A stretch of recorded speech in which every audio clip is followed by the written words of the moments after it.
इसको बैन करने की मांग की है। तो मैं खास करके तौसीफ आलम जी से ये कहना चाहूंगा कि अगर आपकी मां ने आपको दूध पिलाया है तो आप राहुल गांधी से ये बयान दिलवा दीजिए।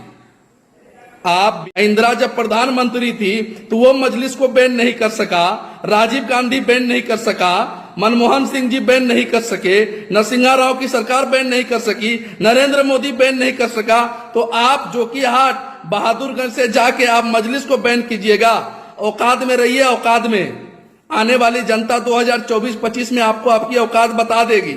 ये रहमत अली अररिया से कह रहा, याद रखिएगा तौसीफ आलम जी। तौसीफ आलम साहब बहादुरगंज के पूर्व विधायक हैं, 4 बार के विधायक हैं। 2004 तक वो मुखिया भी रहे थे, बड़ा नाम कमाए थे उन्होंने।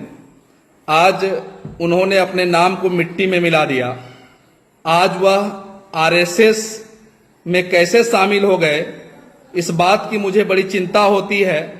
बहादुरगंज की जनता ने 2020 में उनको चुनाव का क्या हरा दिया, मजलिस के उम्मीदवारों ने उनको चुनाव क्या हरा दिया, वो बौखला गए। आज उनकी पीड़ा मीडिया के सामने आई। उन्होंने मजलिस को बैन करने की मांग की है। तो मैं खास करके तौसीफ आलम जी से ये कहना चाहूंगा कि अगर आपकी मां ने आपको दूध पिलाया है तो आप राहुल गांधी से ये बयान दिलवा दीजिए। आप बिहार प्रदेश के जो अध्यक्ष हैं आपके अखिलेश सिंह, उससे आप बयान दिला दीजिए। और उससे भी ना हो तो विधायक दल के जो नेता हैं शकील अहमद, उससे आप बयान दिला दीजिए। और उससे भी नहीं हो तो उर्दू के बहुत बड़े आपके शायर हैं इमरान प्रतापगढ़ी, जो मजलिस के 2 वोट से पाकर महाराष्ट्र से राज्यसभा के सांसद बने, उससे आप बयान दिला दीजिए। आप संघी विचारधारा के कब हो गए? अरे आपका तो विवादित बयान मैं सुनते रहता था। आपने इंडियन क्रिकेट पर सवाल उठाया, आपने इंडियन क्रिकेट के बारे में आपने बात करी और उन पर आपने कहा कि कोई भी बिहार के लोग क्रिकेट नहीं देखेंगे। तो आपकी बात तो कोई सुनता नहीं है, इसीलिए आप बौखला गए हैं। आप पिछले दिनों जो लता मंगेशकर जी, जो हमारे हिंदुस्तान में ही नहीं बल्कि दुनिया का नाम उन्होंने रोशन किया, भारत की बेटी थी, आपने उस पर अभद्र टिप्पणी किया उनके धर्म को लेकर।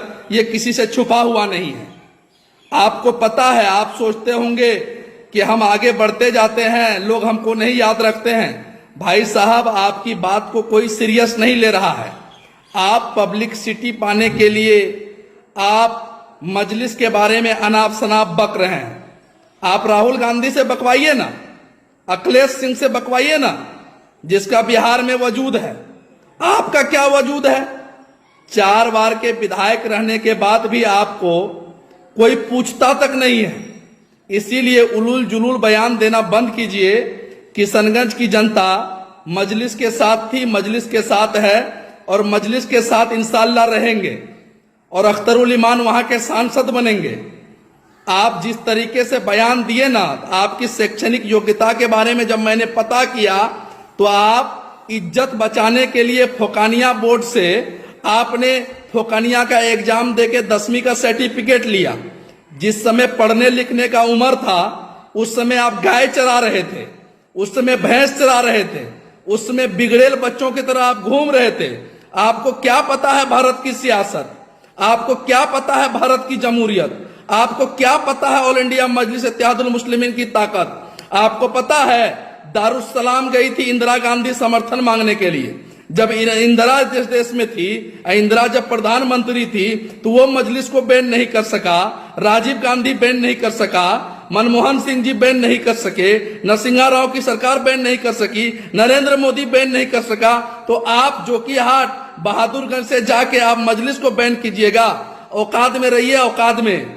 आने वाली जनता 2024-25 में आपको आपकी औकात बता देगी। ये रहमत अली अररिया से कह रहा, याद रखिएगा तौसीफ आलम जी। आपकी मैंने बहुत सारी विवादित बयान हमने सुना है। अरे भैया, लड़ रहा है अख्तरुल ईमान साहब, मांग लीजिएगा टिकट, जिससे मांगना होगा लड़ जाइएगा उसके सामने। इस तरीके का बेहुदा बयान देकर आप जनता को गुमराह करने की कोशिश मत कीजिए। मैं आपको चेतावनी दे रहा हूं। देखिए, बयान दीजिए, कायदे में बयान दीजिए। हमारी पार्टी की तरफ आंख उठाकर देखिए, लेकिन नफरत के निगाह से भी आप देख सकते हैं, आपका अख्तियार है। इसको खत्म करने की बात कीजिएगा तो आपको बर्दाश्त नहीं किया जाएगा, इसका जवाब आपको दिया जाएगा। बहुत बहुत धन्यवाद। गौर कीजिएगा हमारी बात को।